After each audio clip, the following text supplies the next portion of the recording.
오늘 말씀은 요한계시록 22장입니다. 요한계시록 22장 오늘 마지막 장입니다.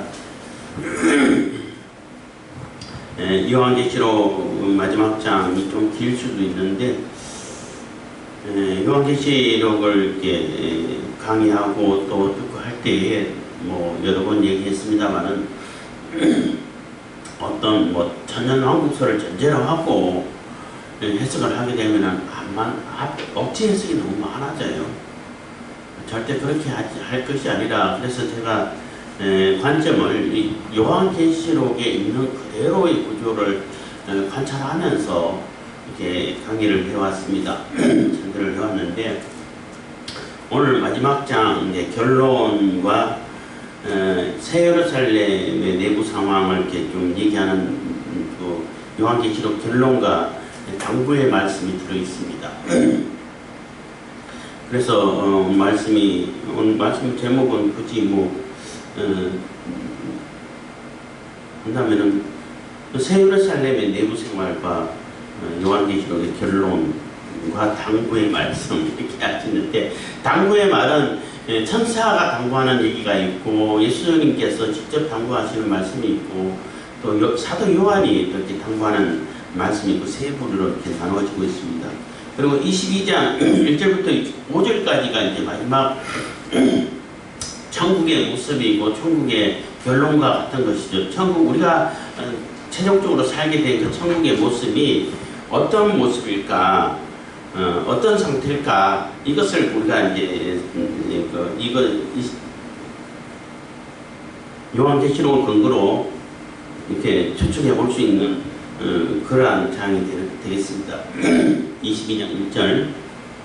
또 저가 수정같이 맑은 생명수의 강을 내게 보이니 하나님과 및 어린 양의 보좌로부터 나서 해서, 또 저가 한 얘기, 저란 얘기는 천사를 얘기하는 거예요. 천사 21장 9절에 나와 있는 7대접을 가지고 마지막 7재앙을 담았다는 거죠. 아직 쏟은 거 아니에요. 천사 중 하나가 나와서 내게 말하여 가로되 이리 오라, 내가 신부고 어린 양의 아내를 내게 보이리라 하고 해서 그 얘기가 계속 이어지는 거예요. 그러니까 시기적으로 보면은 천년왕국이 다 끝나고 난 그때가 아니고, 물론 내가 그게 천년설을 주장하는 사람들의 천년왕국을 얘기하는 거예요. 천년은 말씀드렸던 것처럼 예수님께서 초림하셔서 십자가에 달려서 승천하신 이후 예수님께서 초림하셔서 재림 때까지라고 말할 수 있는 것인데, 그 예수님께서 재림하셔가지고 백보자 심판하고 그 이후에 뭐 또 천년이 있고 천동 왕원로를 하고, 그리고 또 배비교가 있고, 그리고 다시 또 이렇게 완전한 심판이 있고, 이게 아니라는 얘기예요. 지금 사도 요한이 보고 있는 이 상황은 대접재앙이 쏟아지기 전의 상황을, 전에 천사가 미리 상황을 다 보여주고 있는 거란 말이에요. 보여주고 있는 것을 맨 마지막에 결론으로 기록되어 있는데, 이렇게 우리에게 예비된 이 천국은 너무나 완전하고 화려하고 아름답고 흠이 없고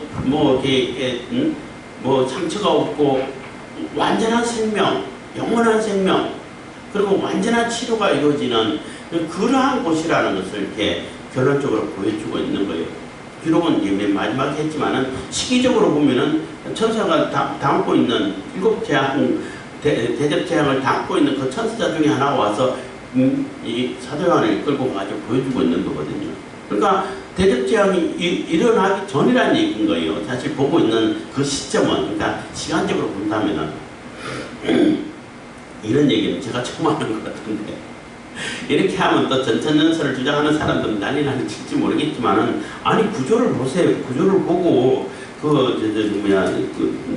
상황을 보세요. 21장 9절에 보고 또 17장 1절에도 같은 얘기가 나오는데 미리 보고 있는 것이라는 거죠. 미리 보기라고 얘기하는 겁니다. 근데 그 세계가 어떤 세계냐라는 것입니다.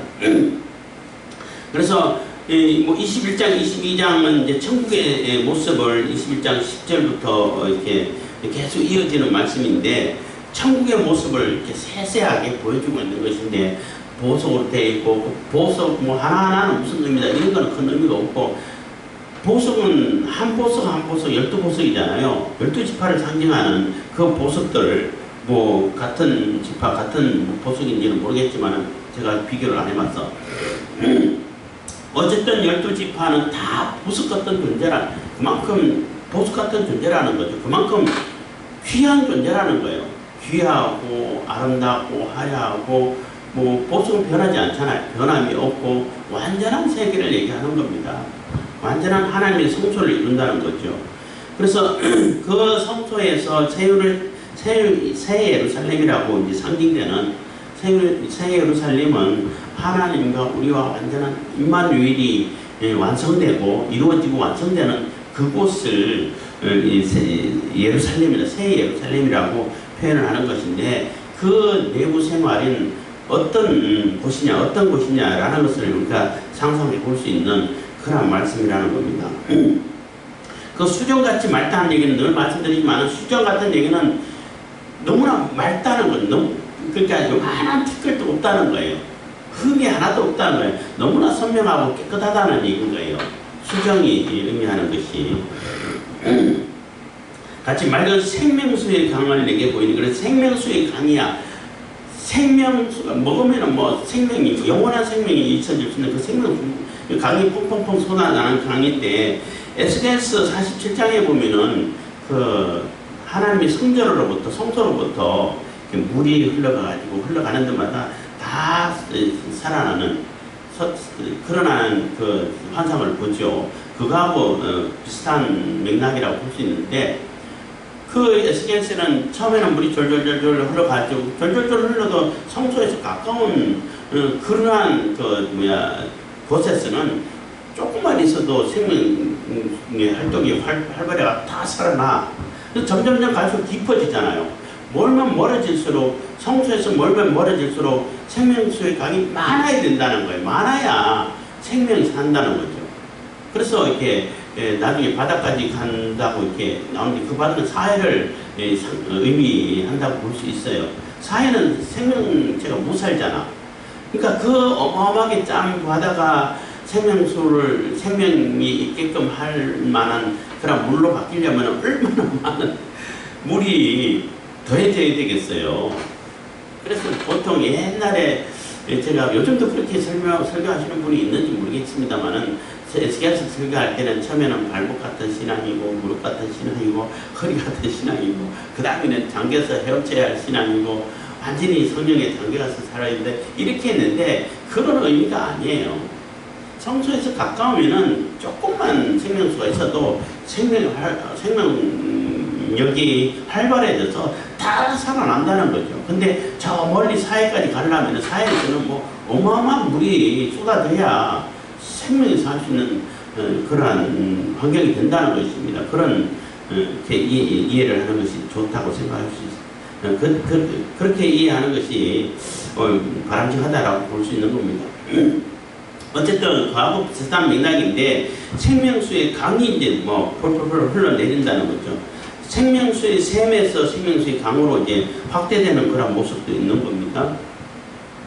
그래서 그게 어린 양의 보좌로부터, 하나님과 어린 양의 보좌로부터 흘러가고 있는데, 하나님과 및 어린 양의 보좌라는 얘기는, 하나님과 및 어린 양이라는 얘기는 예수님과 하나님은 이게 동등하다는 뜻이죠. 그러니까 차별이 있는 것이 아니라 동등한 본체시라는 겁니다. 길 가운데로 흐르더라. 2절, 강 좌우에 생명나무가 있어 12가지 실과를 맺히되 달마다 그 실과를 맺히고, 그 나무 잎사귀들은 만국을 소성하기 위하여 있더라. 그래서 길 가운데에 이렇게 쫙 생명수의 강이 흐르는데, 강 좌우에 생명나무가, 나무들이 쫙 있어. 그 에스겔서에도 나오는 나무들이 있고, 12가지 실과를 맺히되 하는 얘기는, 12가지라는 얘기는 그 개수가 우리나라, 우리 이 세상 사는 데도 과일이 12가지밖에 없어요. 엄청나게 많잖아. 그러니까 천국에는 12가지밖에 없네, 별로 안 되네, 이게 아니고, 개수의 12개 아니고 완전 충만수라는 얘기인 거예요. 이스라엘 모든 지파수이기도 하고 하나님 나라의 수라고 말할 수 있고 완전히 가득 찼다는 얘기인 겁니다. 온 사방이 다 생명나무 과일이야. 12가지가 있는 게 아니라 완전한 그러한 모든 나무에 열매가 다 맺히고 생명의 열매가 맺힌다는 거죠. 그래서 생명나무가 있다는 얘기는 생명나무는 어디도 있었어요? 창세기 보면은 에덴 동산에도 있었잖아요. 에덴 동산에 생명나무가 있고 선악을 알게 하는 나무가 있어요. 두 나무가 다른 거예요. 구분이 되는 거죠. 근데 선악을 알게 하는 나무는 절대 먹지 마라 했는데 먹어서 이렇게 죄가 들어오게 되고 뭐 창세기 강의할 때도 말씀드렸습니다만은 그 선악을 알게 하는 나무 실과 자체가 독이 있어가지고 악의 영향을 붙들고 끼치고 하는 것이 아니라고 얘기했죠. 그 나무는 그냥 나무예요. 그 과일은 그냥 과일인 거예요. 근데 그것을 따는 순간 이건 하나님의 명령이 걸려있는 나무이기 때문에 그 과일 자체는 독이 아무것도 없어. 근데 그 따서 먹는 것 자체가 하나님 명령을 어기는 것 자체가 악이라는 거예요. 죄가 들어온다는 것입니다. 그래서 어쨌든 그 생명나무가 막 가득 차 있다는 거죠. 이제는 뭐 얼마든지 먹을 수 있는 상태가 된다는 겁니다. 그리고 또 22장을 읽다 보면 완전한 21장, 22장 보면 완전한 그 에덴, 세덴 뭐 이런 표현도 씁니다만은 에덴의 회복이라고 볼 수 있는 거죠. 회복인데 옛날에 창세기에 있던 그 에덴하고는 조금 다르죠. 왜냐하면 완전히 업그레이드가 된 그러한 에덴이라고 말할 수 있는 거죠. 그래서 창세기에 나오는 에덴은 뭔가 불안하고 아직 이게 선택의 여지가 있는 그러니까 하나님을 거역하고 죄에 빠질 수 있는 가능성이 남아있는 에덴이라면은 지금 에덴은 완전한 에덴, 완전히 완성된 새하늘과 새 땅이 되는 그런 완전한 천국, 완전한 새 에덴이 회복되는 것입니다. 다시는 이제 뭐 죄질 가능성이 없어지고 영원한 생명으로 살게 되는 그런 강이 된다는 것입니다. 그래서 12가지 실과를 맺히되 달마다 그 실과를 맺히고 할 때 달마다 달이 있다는 얘기는 시간이 있다는 얘기인데 시간 없어요. 거기는 천국에는 시간의 제약을 안 받아. 이렇게 공간의 제약을 안 받는데 달마다는 얘기는 언제든지라는 얘기인 거예요. 항상 언제든지 뭐 매일 뭐 이렇게 하는데 우리가 시간 속에 살다 보니까 시간적인 개념을 가진 그런 용어를 쓰다 보니까 그렇게 이렇게 해야 이해를 할 수 있다는 거죠. 그렇지만은 시간하고 상관없이 항상 이렇게 열매가 맺히고 있다는 것입니다. 그 실과를 맺히고 그 나무 잎사귀 되는 만국을 소송하기 위하여 있더라. 그래서 만국을 소송하기 위해서 있더라는 얘기는 치료의 잎사귀라는 얘기인 거예요. 에스겔에는 치료의 잎사귀라고 이렇게 표현이 되어 있는데 천국에는 그러면 치료가 있다는 얘기는 병이 있다는 얘기인가? 그렇지 않아요. 병 자체가 없어요. 천국은 병 자체가 없는데 그럼 왜 치료에 소속케 하는 그런 잎사귀라는 얘기는 거기는 뭐 힘이 빠져서 죽고 뭐 병 들어가지고 또 뭐 힘이 없어서 들끓고 이런 게 없다는 거예요. 그리고 우리가 이 세상에 사는 동안에 많은 이렇게 그 상처를 입고 또 병에 시달리기도 하고 했잖아요. 그것이 그 잎사귀가 닿는 순간 다 회복돼 버린다는 거예요. 이 땅에 사는 동안에 이걸어졌던 그리고 병들었던 그 모든 것이 다 해결되고 다 정상화되어 버린다는 거예요. 여기서 이제 약간 이제 농담 비슷하게 우리가 얘기할 수 있는 것인데 성형 내가 내 얼굴이 너무 마음에 안 들어서 성형수술했어. 그러면 천국에 가면은 성형수술을 한 상태로 이렇게 그 모습일까? 아니면 성형수술 받기 전 상태의 모습일까? 내가 상처를 입었으면 그 상처를 받기 전의 모습일까? 상처받은 이후의 모습일까? 이런 질문을 이렇게 한 때가 있는데, 뭐 상처를 받기 전이든 후든 상관없이 가장 아름답고 가장 완벽한 상태로, 가장 정상적인 상태로 다 회복이 된다는 거예요. 불구로 태어났다 하더라도 천국에 가면은 다 정상으로 잎이 닿는 순간에 다 천국에 가는 순간에 다 정상으로 돌아와요. 그러면은 그 예수님은 십자가에 못 박히시고 또 창에 찔리시고 했는데 부활하셨고 그 상처 그대로 있었잖아. 그거는 뭐냐? 그거는 아주 특수한 경우인 거죠. 그거는 예수님께서 우리를 구원하시기 위해서 이런 상처를 입었다고 한 그 영광의 상처이기 때문에 그거는 예수님밖에 없어. 그렇잖아요. 우리를 천국으로 이끌기 위해 가지고 그 상처를 이렇게 남기셨는데 그 상처는 안 없어지죠. 이거는 내가 너희들 구원한 거야 하는 표식인데 그거 없어지겠어요? 그 예수님에게 있는 그 상처만 그대로 흉터가 남아있는 것이지 그건 영광의 상처고 구원의 상징의 구원의 표시이기 때문에 그건 안 없어지고 그대로 있지만은 우리에게 있었던 그런 많은 상처들은 다 사라지고 다 치료가 되고 아주 예쁘고 아주 멋있고 그러한 정상적인 상태로 다 회복된다는 거예요.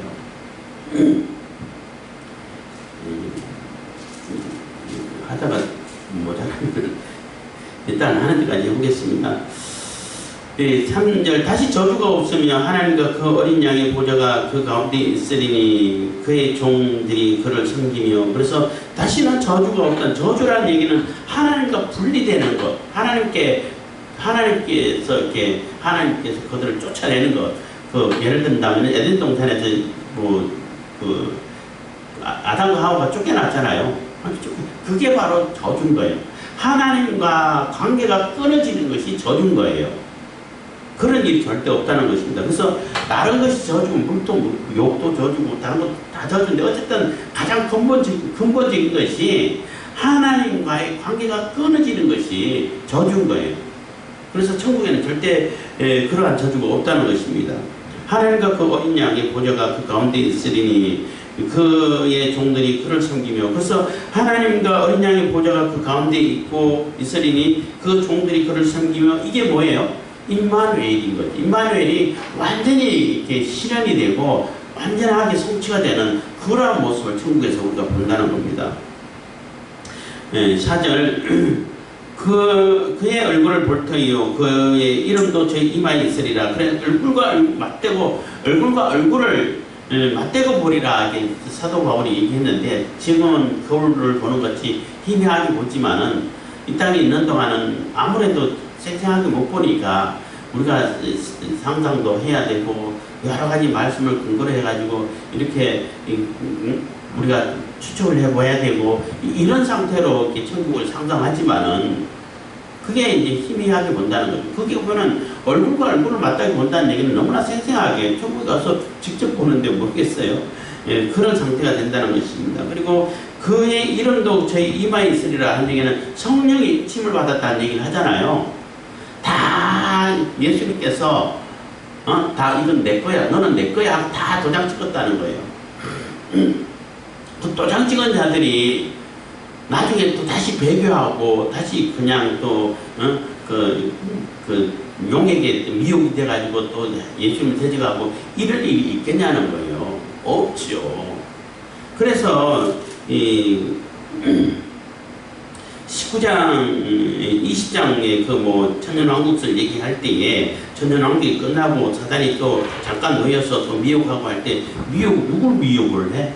이미 천년왕국에서 하나님께서 인침받아 도장 찍힌 사람들은 다 휴거해가지고 예수님하고 같이 지내고 지금까지 영원한 삶을 사는데 그들이 다시 배교를 해? 나머지는 다 그 지옥불에 다 던져졌는데 지금 2집 정도 지옥불에 던져져가지고 오는데 누굴 미혹해요? 그렇기 때문에 이게 20장을 해석할 때에 그 용이 어떤 존재라는 것을 설명하기 위해서 처음부터 다시 어떤 존재고 어떤 상태에 있고 성도들은 어떤 상태에 있었는데 어떻게 될 거라는 것은 간략하게 다시 설명하는 것인 것이지 그거 다 백보자 심판 이후에 다시 일어난 일이 아니라는 거예요. 그걸 사람들이 너무나 생각을 잘 못하는 것 같아요. 그렇게 이해를 하시면 되겠습니다. 4절입니다. 5절입니다. 그래서 이마에 있다는 얘기는 완전히 우리가 하나님의 소유가 됐다는 거죠. 누구도 지을 수 없고 누구도 부인을 할 수 없는 하나님의 소유라는 것을 분명하게 드러난다는 것입니다. 5절 다시 밤이 없겠고 등불과 햇빛이 쓸데없으니 이는 주 하나님이 저희에게 빛이심이라 저희가 세세토록 왕노를 하리로다. 그래서 우리가 이 땅에 사는 동안은 천년 동안 왕노를 하지만은, 그러니까 이 땅에 사는 동안도 왕노를 하고 진리를 알지니 진리가 너희를 자유케 하리라. 그게 왕인 거예요. 진리에 의해서 왕이, 그러니까 자유케 된 존재가 왕과 같은 존재고 왕과 같은 제사장이 되는 존재인 거예요. 그래서 천년 동안 왕노를 하지만 천년이 가면 영원히 왕노를 하는 거죠. 영원히 그러한 상태로 하나님과 임마누엘을 이루면서 지내는 겁니다. 그렇기 때문에 천국에서는 이렇게 흠이 있다든지 불편함이 있다든지 조금 이렇게 가능성이라 조금 타락할 가능성이라든지 이런 것 자체가 없어요. 완전한 세계, 완전한 세계라는 거예요. 그래서 복음서를 이렇게 근거로 얘기할 때 천국에 가면은 예수님께서 그러시잖아요.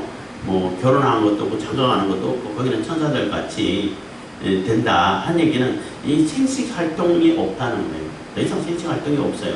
이 땅에 사는 동안 있는 것이지.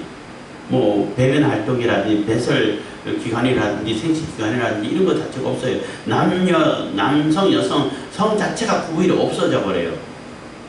하나가 돼버리는 거예요, 다. 그것이 하나님께서 하실 때 완전한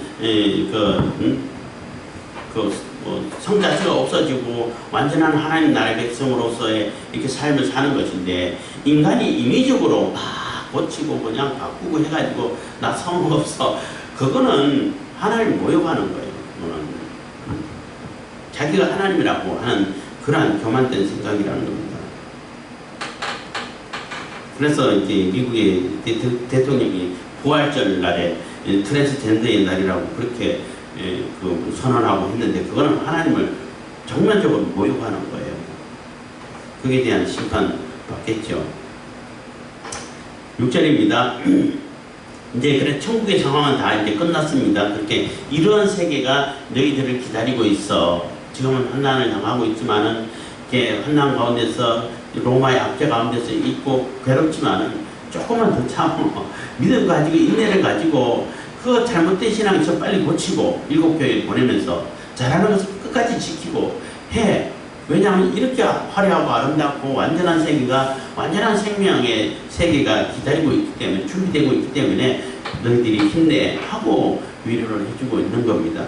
6절은 이제 결론이고 당부의 말씀을 얘기하고 있는 거죠. 또 그가 내게 말하기를 이 말은 신실하고 참된지라 주 곧 선지자들의 영이 하나님이 그의 종들에게 결코 속히 될 일을 보이시려고 그 천사를 보내셨다. 그래서 이 천사들을 보내가지고 이렇게 재앙도 내리고 메시지도 주고 두루마리를 보라고 하기도 하고 먹으라 하기도 하고 이렇게 천사들 보내가지고 다 얘기한 것은 이제는 하나님께서 이 종말의 시간을 계속 구약처럼 계속 기다리고 또 참고 이러지 않고 바로 실행을 하겠다는 거예요. 물론 실행하는 기간이 우리가 볼 때는 길죠. 2000년 넘게 실행하고 있으니까. 그렇지만 지금 계속 실행되고 있다는 거예요. 속히 되고 있다는 겁니다. 속히 된다는 얘기는 반드시 된다는 얘기로 이해하시면 되겠습니다. 그래서 그가 또 그가 내게 말하기를 이 말은 신실하고 참된다는 얘기는 변함이 없다는 얘기예요. 완전히 바뀌어지지 않는다는 얘기예요. 변수가 생기지 않는다는 얘기예요. 우리 인간 세계는 변수가 너무나 많이 생기죠. 그래서 예측을 다 못해요. 그래서 많은 자료를 AI 시대라 가지고 자료를 수집해 가지고 그 변수를 최소한으로 줄일 수도 있지만은, 그래가지고 자기들이 하는 일에 거의 비슷하게 이루어질 수 있도록 그렇게는 할 수 있지만은 변수를 완전히 없앨 수는 없어요. 언제든지 변수가 생겨요. 그런데 하나님께서 하신 일은 변수가 없다는 거예요. 참되고 신실하다는 것입니다. 주 곧 선지자들의 영이 하나님이 그의 종들에게 결코 속히 될 일을 보이시려고, 그래서 그동안 선지자들도 보낸 것도 그렇고 그 종들에게 하나님께서 하실 일을 계속 보내가지고 메시지를 전했다는 거예요. 하나님께서 이렇게 하실 것이다, 이렇게 할 것이다 하고 계속 보냈다는 거예요. 그래서 선지자의 글을 성경을 통해 가지고 우리가 하나님의 뜻을 알 수 있는 것은 하나님께서 하실 일을 다 다 기록해놓고 선자를 보내서 메시지를 전하고 또 기록해놓고 이렇게 했기 때문에 하나님께서 하시는 일을 그대로 진행시킨다는 거죠. 그래서 그 얘기를 하고 있는 겁니다. 선지자들의 영의 하나님이 그 종들에게 결코 속히 될 일을 보이시려고 그의 천사를 보내셨다. 그래 천사를 보내가지고 이렇게 다시 확정적으로 결론적으로 이렇게 할 것이다 라는 것을 보여줬다는 겁니다. 7절 보라 내가 속히 오리니 이 책의 예언의 말씀을 지키는 자가 복이 있으리라 하더라. 그래서 이거는 내가 속히 오리니 이 책의 예언의 말씀을 지키는 자가 복이 있으리라 한 얘기는 예수님 말씀이에요. 그것을 천사가 듣고 전해주는 거죠. 천사가 전해주고 있는 예수님 말씀인 겁니다. 보라 내가 속히 온다는 얘기는 속히 실행한다는 얘기인 거예요. 이 예수님께서 오시기 위해서 재림하시기 위한 그 환경을 지체 없이 만드시겠다는 거예요. 그러니까 속히 온다는 얘기는 지체 없이 오신다는 얘기인 것이고 반드시 오신다는 얘기가 되는 겁니다. 그래서 지금 계속 진행되고 있는 거예요. 지금도 종말이 계속 진행되고 있고 예수님께서 오실 그 재림의 환경이 계속 조성되어 가고 있는 거예요. 그래서 하나님께서 내시고자 하는 재앙도 계속 실행하고 그 계획들 하나님께서 계획하신 대로 그대로 진행되어 가고 있는 거예요. 사람들이 그것을 잘 못 느껴서 그렇죠. 그래서 이 말씀을 지키는 자, 이 책의 예언의 말씀, 성경의 말씀을 잘 지키는 자가 복이 있다는 것입니다. 좁게는 요한계시록이고 넓게는 성경 전체를 말할 수 있는 거죠. 8절 이것들을 보고 들은 자는 나 요한이니 내가 듣고 볼 때에 이 일을 내게 보이던 천사의 발 앞에 경배하려고 엎드렸더니 그래서 그 어마어마한 계시의 말씀을 보고 들은 것은 나 요한이라는 얘기예요. 나 사도된 예수님의 제자 되고 예수님께서 보내서 특별 사도된 사랑의 사도된 요한 이런 수식어 하나도 없어요. 그렇잖아요. 그러니까 요한계시록 시작할 때도 요한이란 말 이렇게 그냥 사도된 요한, 사도 요한 이런 것도 없어. 그냥 나 요한 이렇게 된다고. 그러니까 이게 진짜 사도 요한이 맞나 이렇게 누가 신학자들 중에 이의를 제기하는 사람이 있었던 것 같은데 답이 뭐냐면은 더 확실하다는 거예요. 그러니까 요한이란 이름만 해도 그 당시에는 누구도 다 사도 요한이라는 거 다 아는 상태이기 때문에 나 요한이 이렇게면 이렇게 한다는 거죠. 만약에 그렇지 않다면은 세세한 수식어를 많이 붙이겠죠. 수식어를 많이 붙인다는 얘기는 그만큼 그 확신이 덜하다는 얘기의 증거고 수식어 하나도 없이 그냥 나 요한 이렇게 한다는 얘기는 그만큼 사도 요한이구나 누가 봐도 사도 요한이구나 라고 인정할 수 있는 그러한 상태라는 겁니다. 그래서 사도 요한이 직접 보고 듣고 환상을 본 것을 얘기한다는 겁니다. 그래서 내가 듣고 볼 때 이 일을 내게 보이던 천사의 발 앞에 엎드려 경배하려고 엎드렸더니 그래서 천사의 앞에 엎드려서 경배하려고 했다는 거예요. 천사 숭배. 그래서 요한도 천사 숭배의 사상이 있었나 이렇게 추측하는 사람도 있는데 그런 것이 아니라 이 하나님의 계시 환상을 보여주고 그 메시지를 들고 온 천사 자체도 너무나 위험이 있고 엄중하고 거룩한 모습을 보인다는 거예요. 그만한 하나님의 영광을 입고 있는 하나님께서 위임한 하나님께서 보내신 그 위임은 있는 거의 절대적인 영광과 같은 그러한 존재로 보인다는 거예요. 에스겔서를 강의하고 있는데 에스겔서 얘기할 때 에스겔서 1장에는 희한한 잘 이해할 수 없는 그러한 모습이 쫙 보이잖아요. 여호와 하나님이 얼마만큼 거룩하시고 얼마만큼 위엄이 있으시고 절대적이신 분이신지를 그 천사들, 거룩 천사들을 보여주면서 거룩 천사들도 이 정도로 위엄이 있고 거역할 수 없는 이러한 영광을 가지고 있는 존재인데 그 천사들이 부끄러워서 가릴 정도로 엉중하신 하나님이시라는 거예요. 여호와시라는 거예요. 그만큼 위험이 있는 분이시라는 거예요. 그렇기 때문에 함부로 여호와의 말이다 자기 하나님께서 보내지도 않은데 여호와의 말이다 이런 거짓 선자들이 그렇게 함부로 하나님의 이름을 도용하지 말라는 거예요. 그것처럼 요한이 볼 때는 너무나 이렇게 거역할 수가 없고 엄중하고 뭐 위험이 있고 영광스러운 존재로 보여. 그래서 자기도 모르게 엎드려서 경배하려고 이런 모습이 다른 데도 있었잖아요. 뭐 요한계시록 19장 10절에도 있었는데 하니까 천사가 만류를 하는 거죠. 그렇게 하지 마라, 큰일 날라고. 내가 하나님 아니야 하고 이제 바로 이렇게 잡아주는 그런 장면인 겁니다. 요한계시록 19장에도 있었어요. 9절 저가 내게 말하기를 나는 너와 내 형제 선지자들과 또 이 책의 말을 지키는 자들과 함께 된 종이니 나도 종이야. 심지어는 나도 너희들 종이야. 이렇게까지 됩니다. 히브리서를 근거로 한다면은 너희들을 섬기는 종이야. 그러니까 종의 종된 그런 모습이겠죠. 나도 너희가 다 똑같은 하나님 종인데 그렇게 하지 말아라. 오직 하나님께만 경배하라. 그렇게 천사가 바로 잡아주죠. 사탄 같은 경우는 얼른 자기가 그 경배를 받겠죠. 그게 사탄이고, 천사와 사탄의 이게 차이가 그거예요. 사탄은 그 영광을 자기가 다 받아버리고, 천사는 안 받는 거죠. 이거 내게 올 영광이 아니야. 이거는 하나님께 드려지는 경배야. 경배는 하나님께만 드려야 되는 거야 하고, 정확하게 자기 자신을, 자기의 위치를 정확하게 인식시켜 준다는 거예요. 그렇기 때문에 천사 성도는 옳지 않은 것입니다.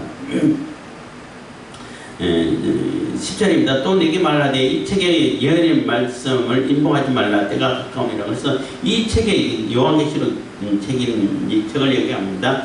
이 책이 예언의 말씀을 인봉하지 딱 봉해가지고 아무도 못 보게 덮어놓지 말라는 거예요. 열어놓으라는 얘기예요. 왜냐하면 실행될 거니까. 때가 가까웠던 얘기는 이제 바로 이 책의 말씀대로 진행될 거니까. 그러니까 다니엘서에 보면은 잘 간수해라. 인봉해가지고 간수하라는 얘기를 해요. 나중에 될 일이기 때문에 잘 보관하라는 얘기인 거거든요. 근데 요한계시록은 인봉하지 말라는 건 이제 바로 실행될 거라는 얘기예요. 때가 가깝다는 얘기. 이미 시작됐다는 것입니다. 11절 불의를 하는 자는 그대로 불의를 하고 더러운 자는 그대로 더럽고 의로운 자는 그대로 의를 행하고 거룩한 자는 그대로 거룩되게 하라. 그래서 이 말씀을 전해줘가지고 믿음을 가진 자는 확실히 그 믿음에 흔들림 없도록 위로를 받고 믿음을 가질 수 있도록 하고, 이 말씀을 전해줬지만 안 듣는 자는 안 듣는다는 얘기예요. 아무리 무슨 말로 설명해도 안 듣는다는 얘기예요. 그래서 불의를 행하는 자는 그대로 불의한다는 거예요. 그래, 뭐 어떡하겠어. 아무리 전해줘도 그대로 불의를 행하고 더러운 자는 그대로 더럽고 고쳐지지 않는다는, 고칠 생각을 안 한다는 거예요. 이 마지막 말세가 되면은 고치지를 않는다는 거예요. 다시 고쳐지지도 않는다는 거죠. 그렇지만은 의로운 자는 그대로 의를 행하고, 의로운 자는 이 말씀을 보고, 이 위로의 말씀 보고, 하나님께서 이렇게 좋은 천국을 예비하셨구나 우리를 위해서. 또 대직자들 위해서 그 원수들은 우리를 핍박하고 억울하게 했던 자들은 하나님께서 이렇게 재앙을 통해서 그리고 완전한 불법 심판을 다 하시는구나. 그러니까 내가 이 의를 행할 때에 야 이거 계속 지켜야 돼? 이러다가 그냥 뭐 고생하다가 그냥 끝나는 게 아닐까? 이렇게 바보 같은 생각 안 해도 된다는 얘기예요. 그대로 내가 지키는 의는 그대로 지켜야 될 굉장히 귀중한 것이고 정말로 가치 있는 것이다 하고 그대로 의를 행한다는 것입니다. 거룩한 자는 그대로 거룩하게 되리라. 거룩한 자도 마찬가지죠. 계속 하나님의 거룩한 모습을 본받아서 거룩한 삶을 살게 된다는 것입니다. 그래서 막 자기 생각대로 이렇게 막 바꾸고 저렇게 바꾸고 하지 않는다는 거죠. 12절 보라 내가 속히 오리라. 내가 줄 상이 내게 있어 각 사람에게 그의 일한 대로 갚아주리라. 그래서 하나님께서는 우리에게 또 푸짐한 상을 가지고 준비해놓고 계신다는 거예요. 그렇기 때문에 의를 행하는 자는 그대로 의를 행하고 거룩한 자는 그대로 거룩해라. 하나님께서 준비된 상이 많다는 겁니다. 그래서 그 일한 대로 어떤 일을 했든지 간에 어떤 상을 주는데 그 상이 뭘까? 뭐 가끔가다 이제 강의를 했는데 상이 뭘까? 그냥 우리가 이렇게 구체적으로 알기는 어렵지만은 그 영광의 개념으로 봐야 되겠죠. 천국에서 우리가 필요한 게 뭐가 있어? 뭐 음식이 필요하겠어요? 널린 게 다 음식인데 안 먹어도, 하나도 안 먹어도 사는데 지장이 없는데, 생존에 지장이 없는데, 돈이 있겠어요? 돈 가지고 뭐가 필요 있겠어요? 아무 필요 없어. 황금, 금을 주겠어요? 금은 건축 재료인데, 그 많은 건축 재료 이미 다 지어지는 건데, 건축 재료 딱 갖고 있으면 그 쓰레기인데, 뭐, 어떤 사람은 개털 모자, 어떤 사람은 뭐, 금면류관 하는데, 나 모자 싫어서 모자 쓰지도 않는데, 모자를 잘 안 쓰고 다니는데, 그런 게 아니란 얘기예요. 하나님께서 다 기억해 주시겠다는 거죠. 알아주신다는 거죠. 그것만큼 얼마나 감동되는 게 없는데, 뭐, 제가 오래전에, 간증 들었습니다만, 이름도 잊어버렸네. 하여튼 대령이기도 한데, 하여튼, 박정희 대통령하고 얽히고 감옥 가 있고 사형 쓰고 있다가 다시 이제 풀려나고 해가지고 그런 가운데서 이제 간증할 때에 6.25 때 이제 소위였나 하여튼 소대장인가 했어요. 했는데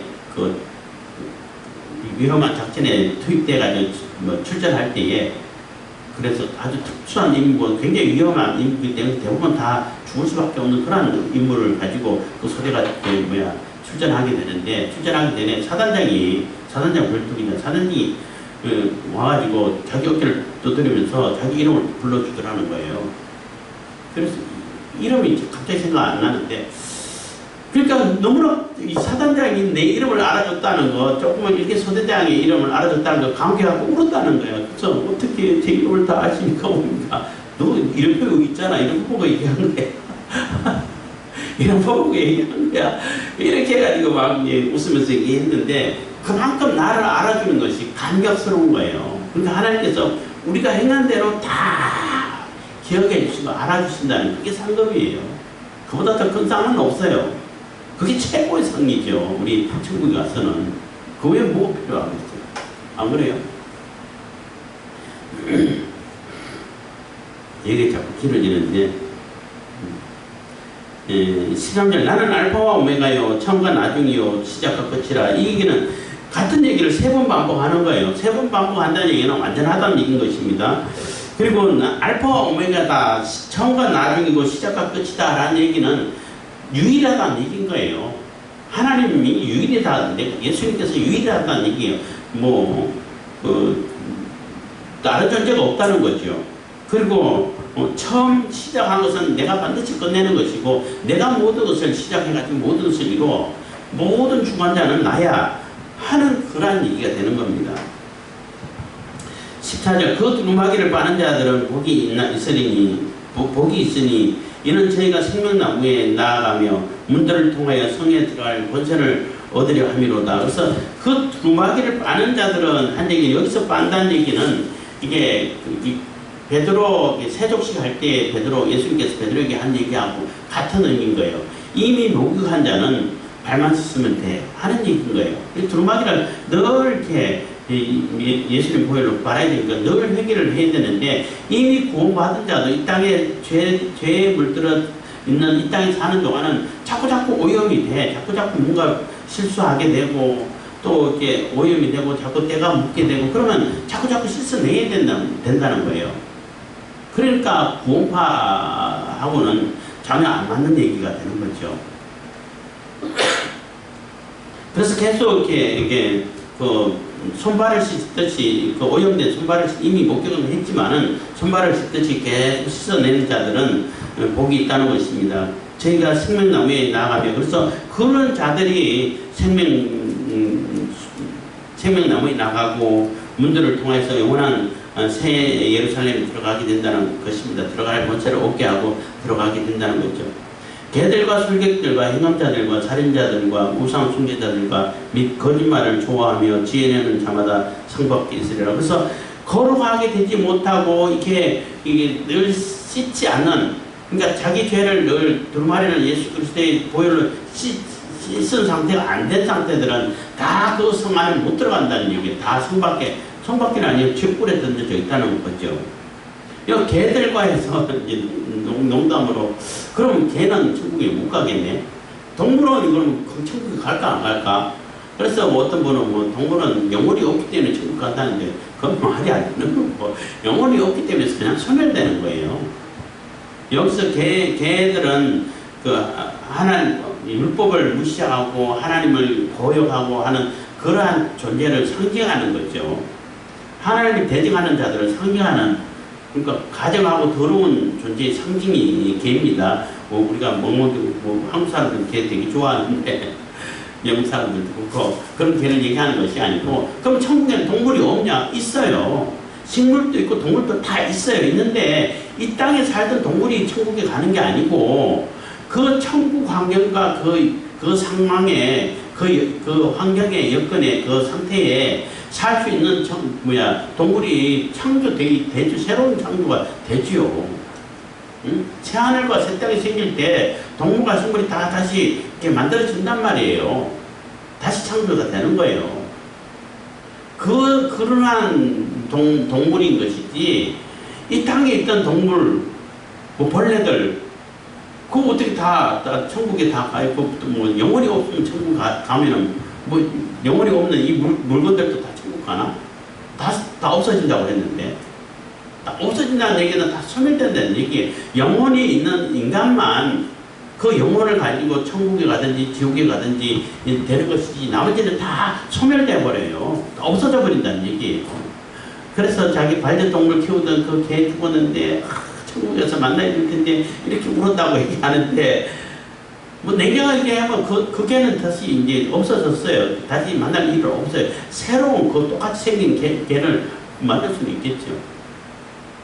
천국에 개 있어요. 고양이도 있고 사자도 있고 뱀도 있고 심지어 뱀까지 있어요. 양도 다 있어요. 있는데 이 땅에 살던 개가 천국 가가지고 있는 것이 아니라 이 땅에 있는 것은 다 소멸돼 없어져 버려요. 옛 땅과 옛 하늘은 다 없어져 버리잖아요. 없어져 버리고 새로 만들어진, 새하늘과 새 땅에서 새로 만들어진 그러한 동물이고 식물이라는 겁니다. 16절 좀 가도 이제 뭐 얼마 안 남았으니까 끝내겠습니다. 나 예수는 거기서부터는 여기까지는 15절까지는 천사의 당부입니다. 천사의 얘기인 것이고 16절부터는 예수님의 말씀인 것입니다. 나 예수는 교회들을 위하여 내 사자를 보내어 이것들을 너희에게 증거하게 하였노라. 예수님께서 보내셨다는 거죠. 나는 다윗의 뿌리요 자손이니 곧 광명한 새벽별이라 하시더라. 그래서 예수님께서는 나는 다윗의 뿌리요 자손이라는 얘기는 지금까지 선지자를 통해서 계속 오시겠다 하는 그 메시아가 바로 나야 하는 얘기가 되는 거예요. 그러니까 전혀 구약이라든지 성경 선지자들이랑 상관없이 그냥 하늘에 계신 예수님께 오셔가지고 예수님께서 이렇게 말씀하신 것이 아니라 창조 때부터, 창세기 때부터, 창조 때부터 예언되고 암시되고 상징화됐던 그 메시아가 그 존재가 나야. 다른 존재가 아니야. 천재를 통해 가지고 계속 예언되었던 그 존재가 바로 나야 하는 얘기가 되는 거예요. 심지어는 뭐 천문학 얘기하면 천문학에 상징화되고 개념되어졌던 암시되어졌던 그 존재가 바로 나야 하는 얘기가 되는 겁니다. 그리고 곧 광명한 새벽별이라는 얘기는 새벽별 금성 얘기하죠. 그래서 새벽별은 금성은 어떤 데는 사탄을 상징하기도 하고 어떤 데는 예수님을 상징하기도 하고 그래요. 그 문맥을 따라 가지고 달리 얘기가 되는데, 이 새벽별의 얘기는 빛을 몰고 오는, 태양을 끌고 와가지고 새벽을 여는 그러한 존재를 상징하죠. 예수님을 상징하는 것인데, 빛을 연다는 얘기는 천국을 연다는 얘기인 것이고, 하나님이 우리와 함께 하시는 임마누엘을 이루신다는 거죠. 그러니까 저녁에 새벽별 될 때는 어둠을 이끌고 오잖아요. 그게 또 같은 그 금성이 얘기하는데, 그때 상징하는 것은 사탄을 상징하는 거예요. 뭐 천문학에도 그런 얘기 할 때도 있었는데, 그냥 금성이지 사탄이고 이런 거 없어 이렇게 얘기했습니다만은, 어쨌든 저녁에 뜨는 금성이 있고 새벽별이, 그러니까 금성이 있고 새벽에 뜨는 금성이 있고 그럴 때가 있어요. 근데 그 상징이 새벽에 뜨는 거는 주로 예수님을 상징하는 것이고, 저녁에 뜨는 것은 사탄을 상징하는 거예요.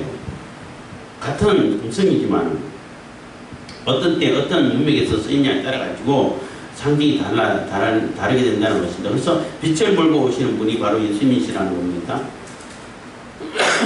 17절 성령과 신부가 말씀하시기를 오라 하시는도다. 듣는 자도 오라 할 것이요 목마른 자도 올 것이요 원하는 자는 값없이 생명수를 받으라 하시더라. 해서 성령과 신부가 성령께서는 이 땅에 오셔가지고 우리와 함께 하셔가지고 신부는 교회를 얘기하는 거죠. 교회에 임재하셔서 내게 하셔가지고 다 우리를 하나님께로 이끌어가고 성화시키는 그러한 존재죠. 그러한 자들이 얘기하기를 누구든지 오라는 거예요. 듣는 자도 오고 또 목마른 자도 오고. 그래서 하나님의 말씀을 듣고 싶어서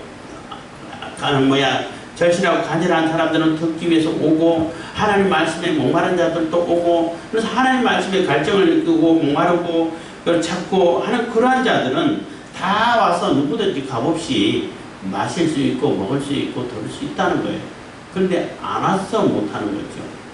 누구든지 다 예수님 말씀으로 하나님께로 오게 되면은 다 이렇게 생명수를 얻게 되고 영원한 생명을 얻게 된다는 겁니다. 구원을 받게 된다는 거죠.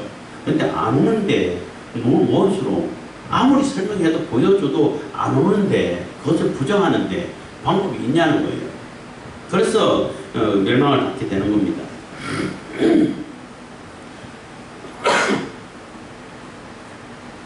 18절 내가 이 책의 예언의 말씀을 듣는 각인에게 증거하노니. 그러니까 이 성령과 신부의 당부도 들어있네요. 18절에는 이제 18절부터 20절까지는 21절까지는 사도 요한이 이렇게 당부하는 말씀인 겁니다. 내가 이 책의 예언의 말씀을 듣는 각인에게 증거하노니 만일 누구든지 이것들 외에 더하면 하나님이 이 책에 기록된 재앙들을 그에게 더하실 것이요. 그래서 19절 만일 누구든지 이 책의 예언의 말씀에서 제하여 버리면 하나님이 이 책에 기록된 생명나무와 및 거룩한 성의 참여함을 제하여 버리라. 그래서 더하거나 빼면은 결국은 불못에 던져진다는 얘기인 거예요. 그 얘기는 절대 하나님 말씀, 이 말씀에 대해서 인간적인 개인적인 생각을 집어넣지 말라는 거예요. 자기 생각을 집어넣어가지고 이거는 안 돼, 이거는 뭐 있을 수도 없어, 이런 게 무슨 일이 있어, 빼. 성경도 마찬가지죠. 어떻게 사람이 물리로 걷고 그래, 빼. 어떻게 5,000명을 런던 제가 벌떡 2개와 5개 물고기 2마리 가지고 다 먹여, 빼. 이런 게 안 된다 하지 말라는 거예요. 그런 자들은 다 심판받게 된다는 거예요. 지옥불에 던져진다는 거죠. 재앙을 받게 된다는 겁니다. 그리고 더하는 거, 뭐 이제 누구에게 들었습니다만은 하나님의 어머니라 그래야 되나? 그거 주장하는 종교에서는 그게 성경 어딨냐? 있다는 거예요. 어딨냐니? 요한계시록 22장 22절에 있다는 거예요. 21절까지 밖에 없는데 22절이 있어? 하고 봤더니 그 사람들이 갖고 있는 성경에는 22절에 뭐 하나님의 언어를 이렇게 해가 선하더라는 거예요. 그래서 놀랬다고. 어떻게 그렇게 하냐 했는데 그렇게 하지 말라는 거예요. 그거를. 그런 자들도 심판 받는다는 거예요. 그러니까 하나님 말씀은 하나님 말씀 그대로를 받아야지. 하나님 말씀이 내가 마음에 든다고 해가지고 받아 더 보태고 마음에 안 든다고 해가지고 빼버리고 내 생각에는 이거 집어넣어야 되는데 이래서는 안 된다는 거죠. 그래서 가장 큰 오류가 자기 이념이나 사상 가지고 성경을 자꾸 떠보시려고 그러잖아요. 그거 다 심판받는다는 얘기예요. 다 그거는 지옥불에 들어갈 존재들이라는 거죠. 그래서 내 이념을 성경을 비춰가지고 내가 잘못됐구나 고쳐야지 이게 맞는 것인데 내 이념에 맞춰가지고 자꾸 떠고치려고 그래 성경을. 젠더라는 표현을 내가 정확하게 이해를 못했었는데 젠더란 말은 성을 얘기하는데 사회적인 성이라는 거예요. 그냥 물리적인 성은 그냥 성이야. 그냥 뭐 영어로 하면 섹스죠. 그러니까 뭐 명사, 그러니까 성인데 그거는 물리적인 성이고 젠더라는 얘기는 사회적으로 필요하다 그러면 이 사회에서 나는 여성이 더 필요하면 남성을 여성으로 바꿔가지고 나는 여성이야. 이러면 여성이 되는 거야. 그게 젠더라는 개념인 거예요. 사회적인 성이라는 건데 그런 거 없다는 거죠. 그걸 가지고 자꾸 이제 성경을 막 뜯어고치려고 그래. 왜 하나님 아버지라고 그래? 어머니라고 그랬지. 아버지를 써놨으면 아버지라고 읽으라는 거예요. 그러니까 성경의 말씀을 자꾸 내 생각대로 보태고 내 생각이 안 된다고 빼고 이런 거 하지 말라는 그거 하면은 심판받는다는 거예요. 하지 말라는 겁니다. 20절 이것들을 증거하신 이가 말했을 때 증거하신 예수님이죠. 내가 진실로 속히 오리라 하시거늘 그래서 내가 반드시 간다. 지체 없이 간다는 얘기예요.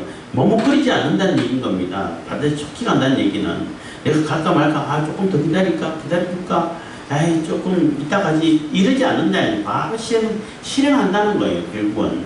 그래서 예수님께서 속히 오신다는 얘기는 오시기 위해 가지고 그게 그동안 해야 할 마무리 지어야 할 일들이 있잖아요. 심판하고 정 내리고 그것을 그대로 실행해 간다는 거죠. 지금도 실행하고 있으시는 것이고 그래서 반드시 오신다는 얘기가 되고 머뭇거리지 않고 지체하지 않고 오신다는 얘기인 것이고 그런 얘기가 되는 것입니다. 그래서 속히 오리라 하시거늘 아멘 주 예수여 오시옵소서. 예 반드시 오십시오. 빨리 오십시오. 이렇게 요한이 응답을 했다는 것입니다. 주 예수의 은혜가 모든 자들에게 있을지어다 하고 이제 축도하고 이제 마치는 것입니다. 그래서 요한계시록을 이렇게 마쳤는데 우리가 특히 요즘 시대에 요한계시록에 대해서 많이 이렇게 강의가 되고 있는데 뭐 들어봐도 제가 한 것처럼 이렇게 구체적으로 이렇게 뭐 구조적인 것을 이렇게 얘기하면서 얘기를 하는 것을 잘 못 들었습니다만은 어쨌든 지금은 요한계시록을 바로 이렇게 인식하고 준비할 수 있는 그런 시대인 것만큼 사실인 거예요. 그래서 자꾸 사람들이 요한계시록에 관심을 갖게 되고 그것을 어떻게 해석해야 되고 어떻게 이해를 해야 될까 이렇게 많은 관심을 갖고 있는데 우리가 좀 더 이렇게 냉정하게 그 성경에 써있는 구조대로 우리가 읽기를 바라고 또 요한계시록 끝나고는 이제 데살로니가서를 이렇게 다시 한번 이렇게 강의를 하려고 해요. 뭐 이게 녹화가 안 됐기 때문에 왜냐하면은 데살로니가서는 마지막 때를 사는 사람의 성도들의 자세가 어떠한가를 설명해주고 있는 책이기 때문에 요한계시록을 설명하고 우리는 마지막 예수님 오실 때를 어떻게 기다릴 것인가를 우리가 생각할 수 있도록 그 자세를 바로 가질 수 있게끔 하기 위해 가지고 데살로니가서를 다시 한번 다시 하겠습니다. 기도드리겠습니다. 사랑해 주님 감사합니다. 이 시간에도 은혜